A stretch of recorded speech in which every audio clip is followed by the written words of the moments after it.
In this exercise, we're going to be discussing creating fillets. Now, to me, the fillet command is the most fun. It's my favorite command in Inventor. I can't explain why. I guess it's the nerd in me. It is my favorite, and I find it fun to use. I can't explain it any other way. Maybe it's past trauma from creating fillets manually. Maybe just the fact of how easy it is to create fillets inside of Inventor. Play along with me here, and hopefully you'll enjoy it as much as I do. So to start with, we're going to come up and we're going to click on the fillet command. Just like other tools inside of Inventor, we have the mini toolbar or we have the full rollout. To go through the options, I'm going to go through the full rollout. Most of the time, I just use the mini toolbar whenever possible. We have three main types of fillets. We have edge fillet, face fillet, and then we have full round. I'm going to start with the full round just because it's the easiest to use, probably the least used of any of them. I don't know, maybe the face fillet's less used than this, but to use the full round, you just follow along with the commands. Remember, the red arrow tells us that it wants some kind of input. So side face 1, center face, side face 2, apply. And you're done. It's literally that easy. The next command up is face fillet. And to be honest with you, this one probably is used less than the full round because I'm not really even sure why you need the face fillet versus an edge fillet. Technically, the edge is between two faces. I'm guessing if you had some kind of gap in there that it'll fill in that gap and just allow it to jump over the gap. Maybe that's what it is, but I don't use this one very much at all. And then lastly, we have the edge fillet. This is going to be the workhorse of the fillet command. You come in here, and it'll allow you to add multiple fillets at once. But not only that, we can actually add multiple radiuses. We can say that one's going to be 1.875, this one's going to be 0.25. And we could add all day long. Now, one of the things with fillet is I always suggest you try to get it to the end apart whenever possible. You don't want to create fillets as you go whenever possible because they will get in the way. It makes your part more complex. It's easier to add them at the end. With that said, it's not always possible. Sometimes you do have to create them as you go. And then, rule of thumb for me is I try to keep fillets together. So if it makes sense, for example, inside of this area here, this void, then I'll put all the fillets together. If not, then I want to separate them out into different features so that I can find them. Because if I do 500 fillets on this part and they're all inside of one feature, it's very hard to isolate one fillet out of all that 500 and edit it later on. The only time I would probably do something where I would do every fillet, I remove these from my selections, I can come in here and say all fillets. And that's basically all inside corners and all rounds. And the only time I would ever do this probably is if I was going to take and do some kind of tumble polish where you're going to basically take every edge off of every single edge in the part. And it's going to tumble through some kind of machine to get rid of all these edges. Most of the time, you're going to want to manually do this. Now, with that said, you do have the option of coming in here and saying, give me this whole feature. And it'll go through and give you everything in that feature. Or you can say, give me a loop. And it'll give you an entire loop around a face. So those are pretty powerful and very easy to use if you want to do a loop or a feature. Most of the time, you're either going to do the loop or probably the edge. The edge gives you the most control. Unless you're just doing hundreds and hundreds of edges, you're going to want to do this manually so that you don't end up with kind of a mess. So let's take a look at some of the other options inside of here. First off, if I do a fillet here, and I'm real close to this edge here, and let's make it even more so you can really see how this fillet is going to be affected by the edge of this part.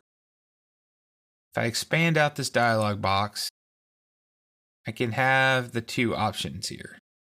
Say rolling ball when possible, and check that, and then roll along sharp edges. And I could have both of them on. If you can see there's rolling ball when possible. Turn that off. Roll along sharp edges. Basically what this means is, especially the sharp edges, this tries to keep the fillet constant. Even though it runs off the edge of the part, it tries to never reduce the amount.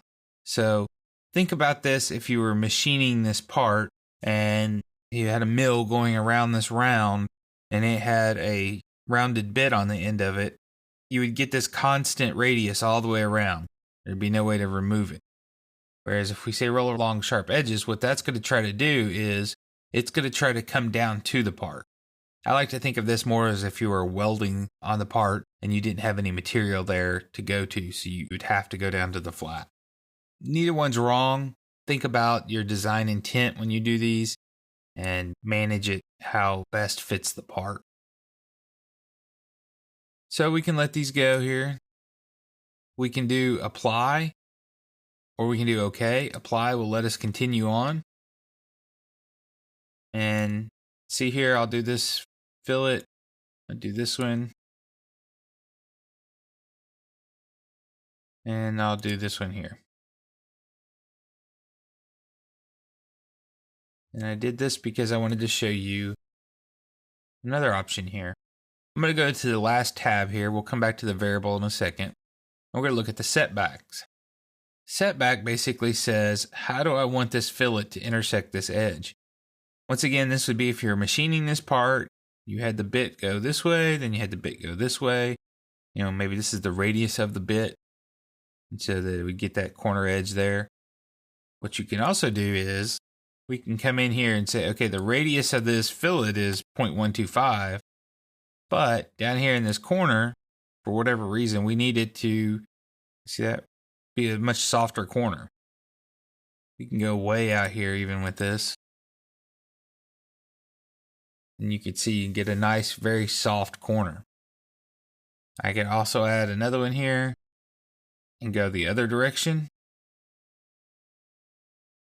You can see there I can get a nice, very rounded corner. You know, if you wanted to get rid of sharp corners or something, you can do more than one. You can also go back and say minimal. And what that's going to do is it's going to try to keep it down as small as possible, and it gets rid of that setback that we just created. Now, apply that there and see what she looks like. Very clean. We've got one more option to look at, and I'm going to flip it over here to this other side so we can see it. We have the variable radius fillet. Say, well, that looks pretty standard. Well, when you start, it does. Then what we can do is we can come in here and we could actually tell it at a certain position. I'm just going to eyeball this just for time's sake. In real life, I would come in here and fill in these numbers. So I get a nice even dispersal here of variable radiuses. As you can see, I can actually get a wavy effect. I like to call this like a pistol grip. If you have like a tool, for example, that has kind of a finger grip on it, then you can use this variable radius to get a good finger grip on something. The other option would be if you have a very small part that you have a fillet coming up to. The one time I've really had to use this and it came in very handy is I had a plastic part that had a 0.125 radius coming around an edge, and then that fillet had to meet a fin on that plastic part that was only 0.125 wide, and it had to be filleted on both sides. So my fillet had to go from 0.125 down to basically 0.625, even a little bit less than that, and then go across the fin and then back out to 0.125 to continue on. So I was able to use the variable radius and get that nice rounded edge. This one, like I said, is a very fun one to play with here. You can see the result, and you get these nice soft edges with the fillet. Now, for the sake of time, I'm going to hurry up and I'm going to jump over to creating fillets-2, Roman numeral 2.ipt. And we're going to do a real quick hands-on exercise. So I want you to open this up. I want you to use the fillet command, and I want you to come over and select our rounded edge here. It has 2 millimeter by default. That's fine. We're going to select the bottom edge, and we're going to change that to 4 millimeters, like so. We can actually rotate our part around and do the other side at the same time. You'll say, wait a minute, you forgot the round. How do you go back to it and edit it? Just select it and you'll notice the little arrow comes back. So now I can add the 2mm to that side as well. Like I said before, I try not to add too many fillets into one area. So I'm going to hit apply here because the next one I'm going to add, I don't want to lump everything together. So I'm going to select the outside edge here, outside edge here. Let's do like a 20mm. 25 will get down into our hole here. And I can come in here and do this, and you can say, oh, wait, that's way too big. That's okay. Hold on a second. We're going to come back and we're going to edit this. For this edge here, let's do 4. Hit OK.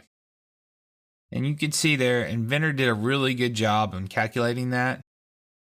Had I gotten an error when I done this, which you will get sometimes, you may need to do the first set of fillets and then go back and do the second.